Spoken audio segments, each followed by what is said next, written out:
Halo Lur, ketemu lagi bersama channel kami. Hari ini kita akan menonton video iklan Thailand paling ngeselin. Jangan lupa tertawa ya, sebelum tertawa itu dilarang. Selamat menyaksikan.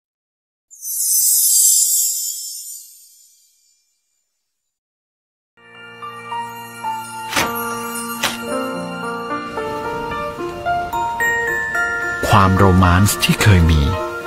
วันนี้กระเป๋าเดี๋ยวเสื้อเปียกหายไปไหนตัวเองทำอะไรกินน่ะทำคุกกี้ให้ตัวเองกินไงคะตัวเองทำอะไรกินน่ะไม่ได้ท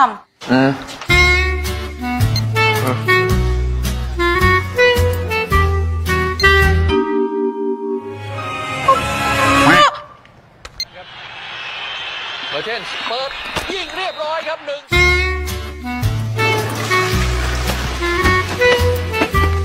ำอะไรอ่ะทำอะไรเขาร้อน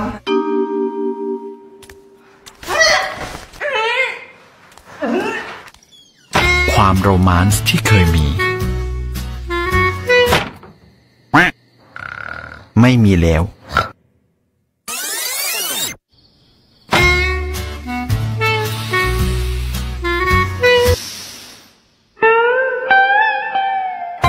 หอมกลิ่นอะไรอะดาวนี่โรแมนต์เดี๋ยวแยกเนี้ยเราต้องเลี้ยวขวาซ้าย อย่าเถียง turn left ขวาสิเทคนิค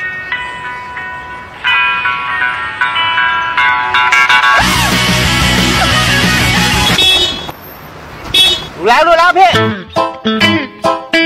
เต็งกินอะไรเดียวอะไรก็ได้ตัวเองปิ้งย่างไหมโหยหัวเหม็นน่ะชาบูมันไม่เบื่อหรอซูชิ เมื่อวานก็กินแล้วไงแล้วจะกินอะไรอะไรก็ได้ไงอะไรก็ได้เชิญค่ะ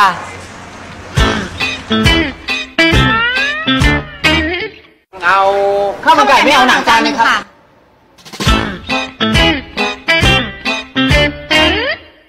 ตัวเองจ๋าวันนี้ใส่เสื้อคู่ไหมจ๊ะไม่สำคัญที่ความต่างไหนบอกว่าใส่เสื้อคู่ไงแต่สำคัญที่คุณมีบางอย่างเหมือนกัน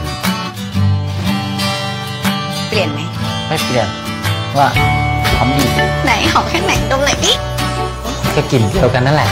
หอมมันใส่น้ำหอมเลยเนาะกลิ่นหอมที่ลงตัวทั้งเขาและเธอ